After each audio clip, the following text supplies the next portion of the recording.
Okay, so on to the first piece, as that is to Ireland, and it's an interview that I did with Jerry Mc Glinchey, who is the husband of Marian Price Mc Glinchey, who was released on the 30th of May from prison in the north of Ireland in May 2011.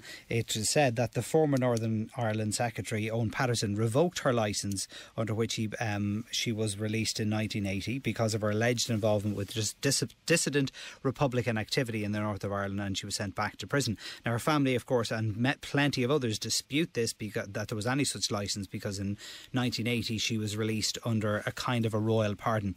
Now, for some reason known only to the authorities, that royal pardon seems to have disappeared, and when she was in prison in May 2011, would have been automatic for someone to say actually she wasn't released, or her licence wasn't revoked, she was released by royal pardon in 1980, and of course no trace of that royal pardon could be found.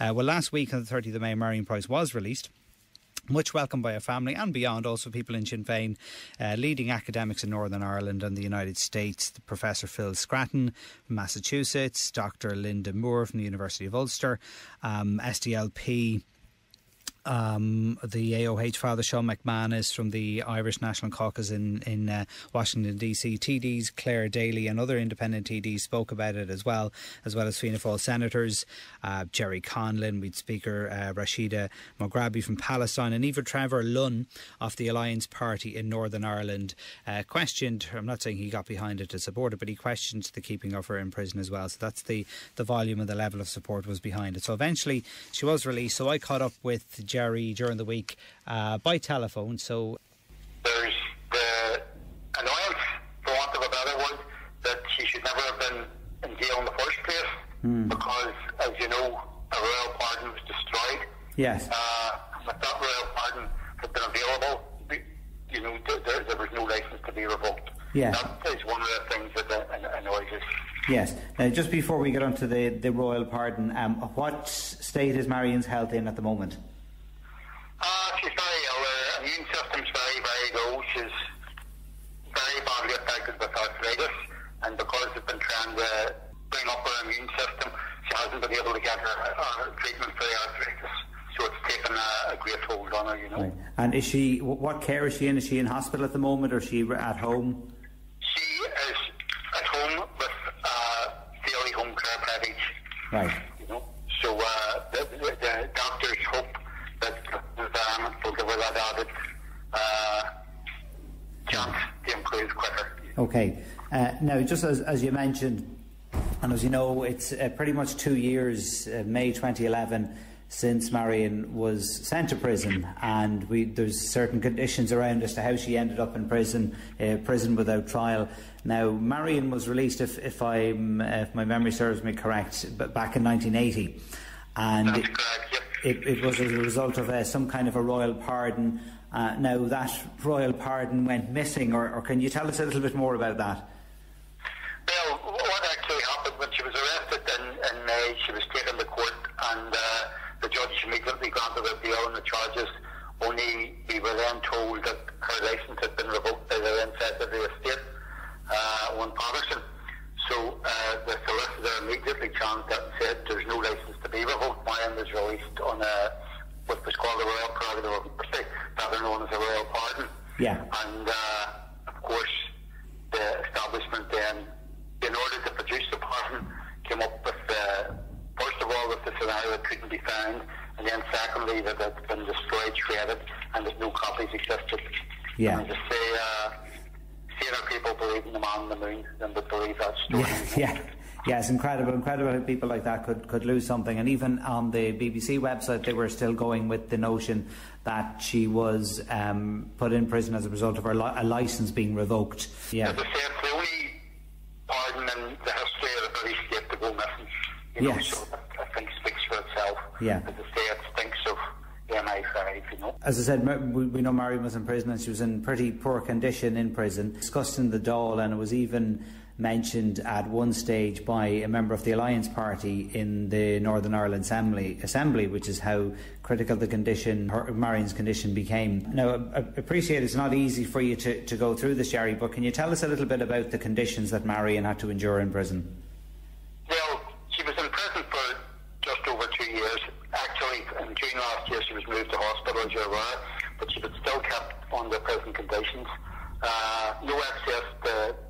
share. To all intents and purposes, wasn't allowed outside. Was kept segregated from all the other prisoners and patients when she went to hospital.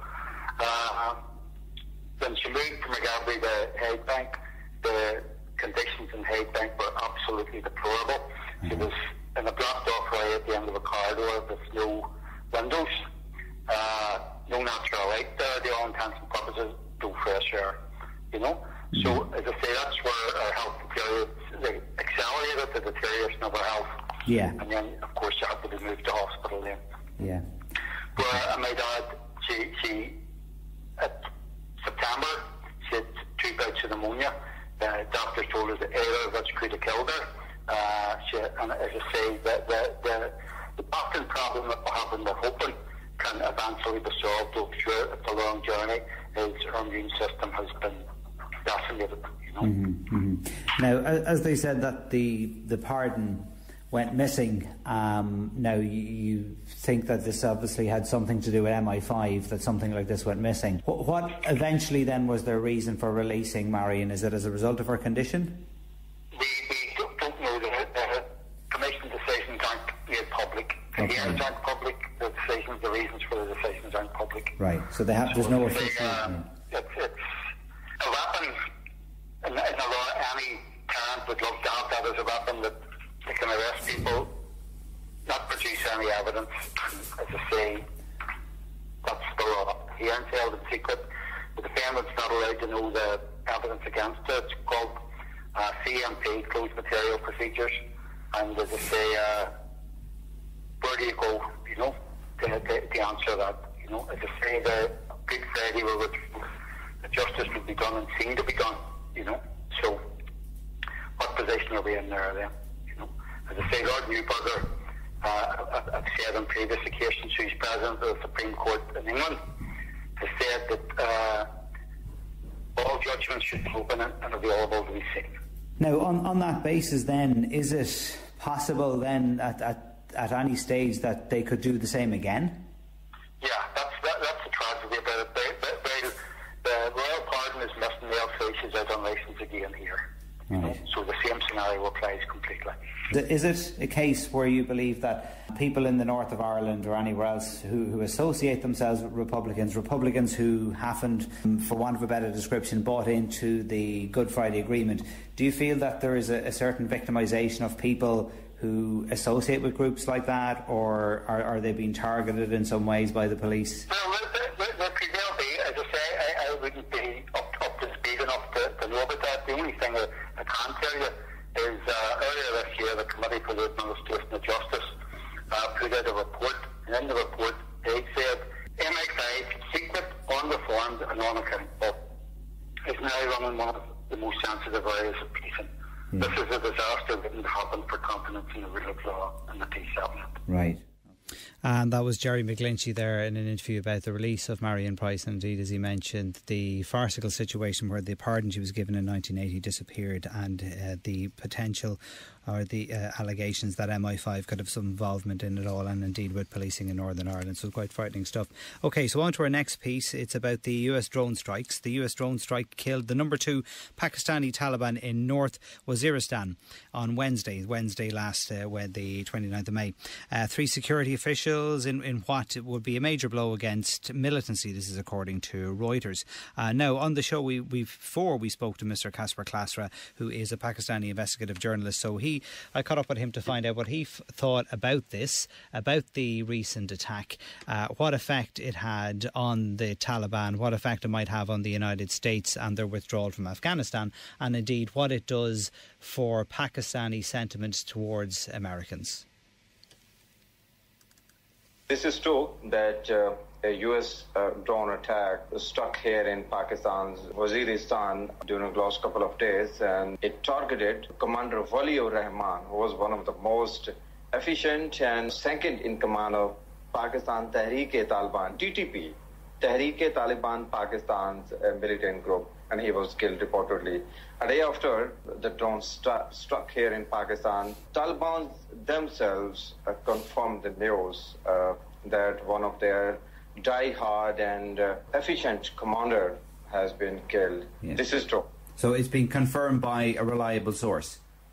Yeah, definitely. It was confirmed not only by the sources, but from the groups he was belonging to. And now this was the first strike by the US since the recent elections in Pakistan. Does this mean, or from your analysis or from what people are saying in Pakistan, does this mean that the Americans waited for the elections to be over before carrying out this particular strike? Peter, let me give you some background.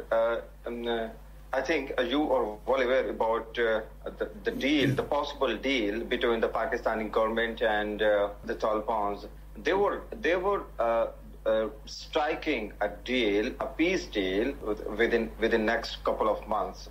And Waliur Rahman, the commander who was killed a couple of days back during the US drone attack, he was the main commander.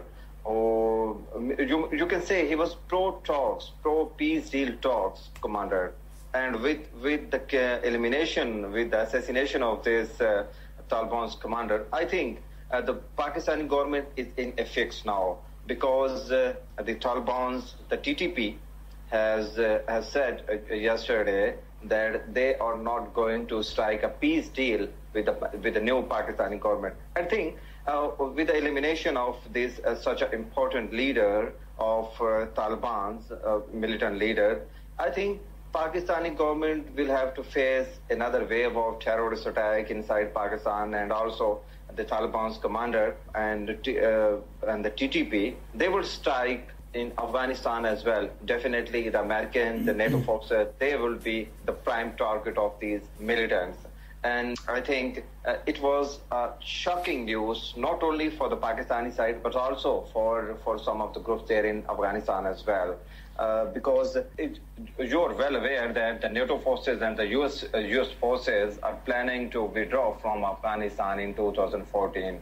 And the possible route for the withdrawal was Torkham border, I mean from Afghanistan to Pakistan's tribal areas, Khyber Pakhtunkhwa, and from passing to these areas, they were planning to withdraw from this region. And TTP has strong hold in Pakistan's lawless tribal areas, from where these troops were supposed to going back to their countries, passing through Pakistan. So, as your question is concerned, I think with the elimination of this Taliban's commander, Pakistani government means today Pakistan's parliamentarian, Pakistan's lower house of parliaments take oath today. Nawaz Sharif is going to be the next Prime Minister of Pakistan, and he is expected to take oath on 5 of this month, 5 June. So they were planning. They all were planning to strike a deal between the Pakistani government and the Taliban's commanders. But with the elimination of this die-hard commander, the Taliban had got back from their offer. So it would be not good for Pakistan and also for the US-led NATO forces in Afghanistan as well. Have you ever heard about Imran Khan? Yes. His political party, the Pakistan Tehreek-e-Insaf, or you can say the Movement for Justice, has taken charge of provincial government in Khyber Pakhtunkhwa province of Pakistan that is bordering Afghanistan. And he has been very much critical of US drone strikes here in Pakistan. Following the first ever strike in Pakistan after the election, a furious Imran Khan demanded the next Prime Minister of Pakistan, Nawaz Sharif, to give a statement to put end to US drone strikes here in Pakistan. And also, Mr. Nawaz Sharif, the expected Prime Minister of Pakistan, he has been very much critical of US drone strikes here as well. So I believe with the elimination of TTP commander, and also with the continuing of drone strikes here in Pakistan, and the relationship between Pakistan and the United States can go and back burner. Now, the people who would be opposed to US drone strikes, are they opposed to them because they support the Taliban, or are they opposed to them because the drone strikes are actually killing so many Pakistani civilians? It's really a good question, and the answer to this question is that Pakistanis never ever supported Taliban. They are against the U.S. drone strikes just because this is violation of Pakistan's international airspace. Yes. First point, and the second point is because these Taliban's commanders, the militant groups, are hiding in Pakistan lawless regions where the government of Pakistan has no reach at all. So, in return, in order to put pressure on Pakistani government, the Taliban's, the militant groups strike here in Pakistan in the form of suicide attacks, in the form of planted bomb attack that directly attack the Pakistani peoples. So, we need to understand the Pakistanis are not against the U.S. drone strike just because they promote or they support the Pakistani Taliban. This is not so. Yeah. They just oppose the drone strikes because of violation of Pakistani airspace. And the second part of your question is that the Pakistani mosques are the direct target of the militants. And that is why they are under the impression, in case if the U.S. drone strikes are stopped here in this region, Taliban will stop attacking the innocent people as well. Right. So this is what the Pakistanis sees U.S. policies here in the region, particularly in Pakistan. Okay, now the man who was killed, Mr. Wali or Rahman, are you saying that he was against a peace deal or he was supporting a peace deal? The man, the militant commander, I'm talking about Wali Rahman Khan, who was the second in command of Tehreek Taliban Pakistan, a militant group with strong base in Pakistan's lawless region. He was pro-peace deal. Okay. He was pro-peace deal, and he was striking a deal with the new Pakistani government. So where's the logic in the Americans killing this man? They have tried several times to compel the militants, Tehreek-e-Taliban, either they are Tehreek-e-Taliban Pakistan or either they are the leaders of Al-Qaeda. So I think after they badly failed to convince the Taliban to strike the peace deal between the West and American as well. So, because they are hiding here in Pakistani lawless region, and there is no alternative. So, I think the United States believe that the U.S. drone attacks are the only weapons to silence them. Right. So the Americans then they don't care if this man wanted peace or not. As far as they're concerned, he's a leader of the Taliban, so it's an open target. Yes, definitely. They are the open target. And one thing I must clear it to you that the Pakistani intelligence agencies, Pakistani government, they are to some extent collaborating with the Americans as well, because the area where these Talibans are the commanders are hiding out in Pakistani tribal areas, there I think the Pakistani government and the Pakistan's military have less control. Now the Pakistani government have condemned this attack. Is that condemnation not genuine? I don't think it could be a genuine. So when we talk about the previous government, they never challenged, they never asked the United States and NATO-led forces to stop the drone strikes. And do we know in this strike, were any civilians killed in this recent strike? Yeah, there has been reports that a dozen of civilians, including the children, the women, they were killed. And I must tell you, reportedly, whenever drone strikes here inside Pakistan, 90% of the victims of drone strikes here in Pakistan, they all are civilians. Mm-hmm. The drone strikes have to some extent eliminated some of the high-profile target inside Pakistan, but majority, I think 90 to 95% of the drone strikes, they targeted the civilians. My final question for you, has this increased anti-American sentiment in Pakistan, this recent strike? Definitely.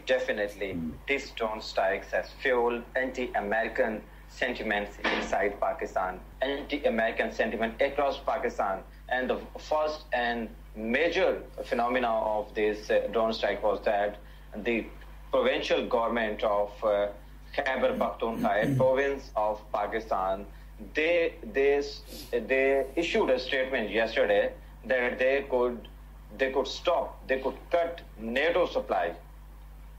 They could cut NATO supply as a result of these drone strikes, and this could be an alarming situation for the US-led forces, US-led NATO forces in Afghanistan. As a result of the killing of this commander, the Taliban, Tehreek-e-Taliban Pakistan, have issued a statement day before yesterday that they will avenge the murder of their commander, and definitely it is a dangerous statement, and I think it could ignite a wave of terrorism across Pakistan.